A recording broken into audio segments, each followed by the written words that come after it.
Hello friends. Today हम बात करेंगे थायरोइडिनम के बारे में। तो इसके बारे में जब हम बात करेंगे तो हम इसको एज ए थायराइड मेडिसिन नहीं बात करेंगे, राइट। सो हम बात करेंगे एज एन क्लिनिकल डिसीजन कि हमें कब थायरोइडिनम प्रिस्क्राइब करनी चाहिए as a physician to the thyroid patient, और कब हमें थायरोइडिनम 3x में प्रिस्क्राइब नहीं करनी चाहिए, right. Because this is a very important question. आप ये लेके चलो, this is one of the most misunderstood and mechanically prescribed remedy out of many. So कुछ डॉक्टर्स इसको फ्रीली यूज करते हैं और कुछ कहते हैं हम इसको बिल्कुल यूज नहीं करेंगे, एंड मेनी डॉक्टर्स से कि we don't know what to do in this case.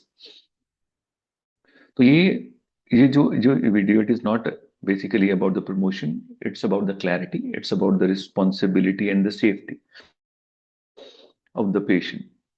क्योंकि अब थायराइड के केसेस बढ़ते हैं, बहुत बढ़ रहे हैं, बहुत ज्यादा ना। इस समय बहुत ज्यादा केसेस हैं और डिफरेंट टाइप के केसेस हैं, लाइक लाइक हाइपोथायराइडिज्म है, सब क्लिनिकल हाइपोथायराइडिज्म है, even the post pregnancy thyroid problem है, पोस्ट मीनोपॉजल मेटाबॉलिक इश्यूज हैं। सो बहुत बहुत ज्यादा है। तो इसीलिए थायरोइडिनम 3x डिस्कशन में आती है, क्योंकि there is a lot of information available online regarding this, right. और आप देखते होंगे वीडियो, और पेशेंट प्रेस लेते हैं, बाय करते हैं और उसको यूज करते हैं जब आपके पास आते हैं क्लिनिक पर। पर यहाँ पर प्रॉब्लम है, बेसिकली प्रॉब्लम क्या है कि हम जो बेसिक प्रिंसिपल है होम्योपैथी का, उससे ही ऑल्टर कर रहे हैं। और not not only the principle of homeopathy, but the basic physiological application of this medicine, हम वहां भी इसको मिस कर रहे हैं। सो द मोस्ट प्रिस्क्रिप्शन अगर आप देखोगे, they are based on the lab values and not on the physiology. So when we treat the report, right, या तो हम पेशेंट को कंफ्यूज कर देते हैं उस सिचुएशन में, जहां इन केस हम पेशेंट को हार्म कर देते हैं, राइट। मैं पहले ही कह रहा हूँ, सो this is not a side effect. ये साइड इफेक्ट नहीं है थायरोइडिनम का, मगर अगर आप उसको रॉन्गली यूज करते हो, आगे जाके हम देखेंगे, अगर आप उसको रॉन्गली प्रिस्क्राइब करते हो, not at the right time, right, then ये पेशेंट को प्रॉब्लम क्रिएट करेगी। So I am sure at the end of the video you will be very very clear, right. आपको ये तीन क्वेश्चंस के आंसर मिल जाएंगे कि थायराइडिनम क्या करती है, राइट, वो हेल्प करती है कि नहीं करती है, एंड व्हेन शुड, कब यूज करना है और कब नहीं यूज करना है, आपको ये भी पता चल जाएगा। सो इन तीन पॉइंट्स को लेके हम इसको डिस्कस करेंगे। तो इसके बाद मुझे नहीं लगता आप कभी भी मैकेनिकली थायरोइडिनम 3x को कभी भी प्रिस्क्राइब करोगे in your clinic, right. So first, इसको अंडरस्टैंड करने के लिए पहले हम इसकी फाउंडेशन को समझने की कोशिश करते हैं, जो इसका बेसिक है बिल्कुल। दो तरह से चीजें ऑल्टर की जा सकती हैं, सही। So there is a difference between hormone replacement and hormone regulation. You have to understand that कि हार्मोन रिप्लेसमेंट और हार्मोन रेगुलेशन दो अलग अलग तरह से है। सो हार्मोन रिप्लेसमेंट क्या है? फॉर एग्जांपल मॉडर्न मेडिसिन में जब थायरोनॉर्म और थायरोक्सिन यूज होती है, उसका काम क्या है? Hormone replacement. जबकि थायरोइडिनम 3x क्या है? वो सारकॉड है, जो कि हेल्दी थायराइड ग्लैंड से बनता है, राइट। तो उसका काम सॉरी, उसका काम ये नहीं है बेसिकली। सो थायरोइडिनम कहाँ काम करती है? थायरोइडिनम वर्क करती है eight the level of regulation and tissue response. So body का जो टिश्यू रिस्पॉन्स है, जो थायराइड हार्मोन अगर फॉर एग्जाम्पल है, बॉडी का, बॉडी में thyroid gland hormone level proper produce कर रहा है, मगर हमारी बॉडी जो टिश्यू, जो हमारे सेल्स हैं, उसको यूटिलाइज नहीं कर पा रहे हैं, तो वहां पर थायरोइडिनम का रोल बहुत इंपॉर्टेंट और बहुत, आप कह सकते हो, टू दी पॉइंट होएगा और बहुत अच्छा रिजल्ट लेके आएंगे। So thyroidinum work at the level of regulation and tissue response. इस बात को सबसे पहले तो आपने याद रखना है, and that is why some patient feel better even without big changes in the lab report, and some, and for example, and आपको ये भी समझ आ जाएगा कि why some patient worsen even if the reports look normal. Reports normal है पर patient के symptoms फिर भी हैं, it already tells something very important, right? कि अगर हम थायराइड, अगर थायरोइडिनम यूज करते हैं, तो ये कोई, हम ये नहीं कह सकते हैं कि हार्मलेस सप्लीमेंट है ये। और ये भी नहीं है कि ये नुकसान वैसे करेगा। ये नुकसान मेडिसिन का नहीं है, ये हमारी जजमेंट का है कि कब हमने यूज करनी है, कब हमें नहीं यूज करनी है। जैसे सॉल्ट नॉर्मल है, कुछ भी नहीं करेगा, राइट, शुगर है, मगर जब मिस यूज होएगा, अब नॉर्मली यूज करेंगे तो ये प्रॉब्लम करेगा, राइट। सो पहले हम बिल्कुल कॉमन बात करते हैं, जैसे मेनी पेशेंट्स बोलते हैं कि my TSH is normal but still I feel tired, weight कम नहीं हो रहा मेरा, मेरी बॉडी ठंडी रहती है, फॉगी रहती है, पफी रहती है, क्यों हो रहा है basically? So this happen because the blood hormone levels may be normal, उसके TSH T3 T4 नॉर्मल होएगा, जस्ट स्लाइटली रेज हो सकता है in case of obese person, वो भी एक अडेप्टेशन है, डिजीज नहीं है, वहां भी हमें मेडिसिन नहीं ऐसे यूज करनी चाहिए। सो वो क्यों हो रहा है? वो इसलिए हो रहा है कि जो टिश्यू है वो उसको प्रॉपर यूटिलाइज नहीं कर पा रहे हैं। Problem is in the utilization of T3 and T4, basically T3 जो सेल्स में जाके काम करता है, इट्स नॉट, ये वो प्रॉब्लम नहीं है जो दूसरी कंडीशन में है कि हार्मोन बन ही नहीं रहा है। और ऐसा क्यों होता है? इसके कितने सारे कारण हैं। जो मोस्ट कॉमन कारण है that is the chronic stress, जो कॉर्टिसोल लेवल को हाई करता है, इसलिए हाई कॉर्टिसोल लेवल जो है वो इसके लिए रिस्पॉन्सिबल है। इंसुलिन रेजिस्टेंस इसके लिए रिस्पॉन्सिबल है, राइट।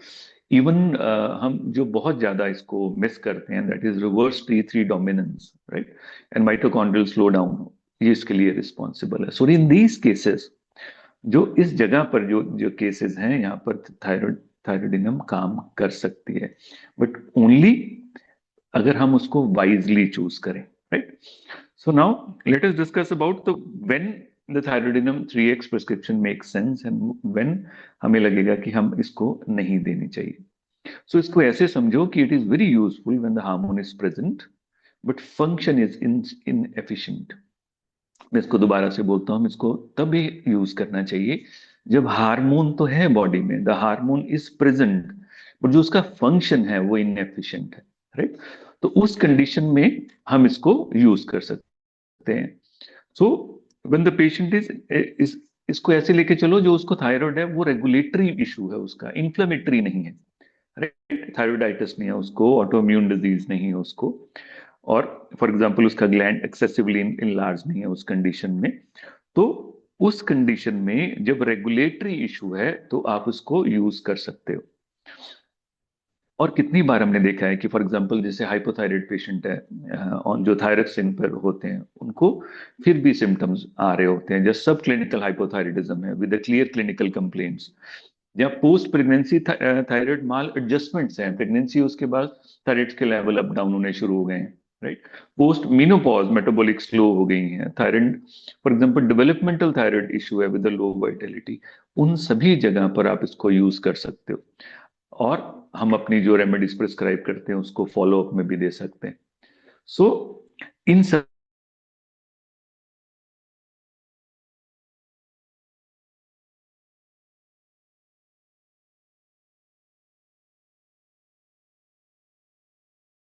थायराइड को पुश करने की जरूरत नहीं है, सिर्फ हमें रिदम वापस लेके आना है, हमें सिर्फ रेगुलेशन करनी है। सो जब रिदम वापस लेके आना है या रेगुलेशन करनी है, then it is very helpful. तो ये बहुत हेल्पफुल होगी, right. Then come the very important point कि कब यूज नहीं करनी है, ये सबसे इंपॉर्टेंट है, राइट। सो ये मिस्टेक नहीं होनी चाहिए। सो ध्यान से सुनना है इसको, कि कभी भी यूज नहीं करनी है जब भी एक्टिव हाइपोथायराइडिज्म हो, right. Like do not use in, जब कभी ना यूज करो जब ग्रेव डिजीज है, कभी ना यूज करो जब एक्यूट थायरोइडाइटिस है, राइट, जब पेनफुल और इन्फ्लेम थायराइड कंडीशन है, जब ट्यूबरकुलर और वेस्टिंग कंडीशन है पेशेंट में, तब इसको यूज नहीं करना है बिल्कुल भी। और उन पेशेंट में तो बिल्कुल भी यूज नहीं करना है जो पहले से ही एंशियस हैं, जिनको पेल्पिटेशन हो रही है, जिनमें हीट इंटॉलरेंस है, उनमें नहीं यूज करना है। क्योंकि जब आप इसको यूज करोगे तो ये क्या करेगी, ये पुश करेगी मेटाबॉलिज्म को, राइट। और अगर आप मेटाबॉलिज्म को पुश कर रहे हो, राइट, मेटाबॉलिज्म ऑलरेडी हाई है इन पेशेंट्स में, जब हीट इंटॉलरेंस है, पेल्पिटेशन है, एंशियस है, मेटाबॉलिज्म ऑलरेडी हाई चल रहा है, तो पुशिंग फर्दर अगर आप इसको पुश करोगे तो ये और डिस्टर्ब करेगी। तो इसको समझो, basically this is not side effect, ये साइड इफेक्ट नहीं है, this is pushing in the wrong direction. So when you push in the wrong direction तो नेचुरली उसमें प्रॉब्लम्स आने वाली हैं उस कंडीशन में। सो एक लाइन अगर आपके मन में ये रहे कि thyroidinum 3x should will restore the rhythm, it will not increase the speed, then आपसे गलती कभी भी नहीं होगी। So if speed is already high, don't use it, right? If inflammation is active, sorry, don't use it. If reserves of the hormones are low in the body, don't use it. Right? So this is the single principle जो सब कुछ कर सकता है, कि जो आपको समझा सकता है कि कब यूज करना चाहिए और इसको कब यूज नहीं करना चाहिए, राइट? सो थायरोडिनम कभी भी टीएसएच लेवल को डाउन करने के लिए टेम्पररी कभी भी इसको यूज ना कीजिए, और कभी भी वेट लॉस के लिए इसको यूज ना कीजिए, ट्रायल ना कीजिए इसका कभी भी, because this is not physiology and this is not homeopathy and this is not ethical, right? So अंत में ये कहना चाहता हूं कि ये एक अब ये एक बहुत इंपॉर्टेंट टूल है आपके पास, राइट? बस याद इसको रखना है कि ये अडेप्टेशन में हेल्प करेगा, right? But this power always need a judgement. तो रियल क्वेश्चन क्या है कि पीछे क्या थायरोडिनम 3x अच्छी है या बुरी? थायरोडिनम 3x ना अच्छी है ना बुरी, it needs a right direction for the patient physiology. जो इस समय पेशेंट की फिजियोलॉजी है, आपने उसको अंडरस्टैंड करना है बस, कि इस समय उसको जरूरत है कि नहीं जरूरत है। अगर आंसर यस है तो वो ब्यूटीफुली हेल्प करेगी, और आंसर नो है तो ये डिस्टर्ब करेगी, राइट? तो it's all about timing, it's all about understanding and restrain. So I hope आप अंडरस्टैंड किया होगा आपने कि कब हम थायराइड 3x को यूज करना चाहिए और नहीं करना चाहिए। Thank you for patiently listening. And if this video helped you, share it with someone who treats thyroid patient. And always remember, treat the patient physiology and not just the report. इसको समझिए। और ये एक ethical हमारी responsibility भी है, कि हमें पता होना चाहिए कि हम ब्लाइंड प्रिस्क्रिप्शन न करें। हमें पता होना चाहिए कब इस्तेमाल करना चाहिए, कब नहीं करना चाहिए। Thank you. Thank you.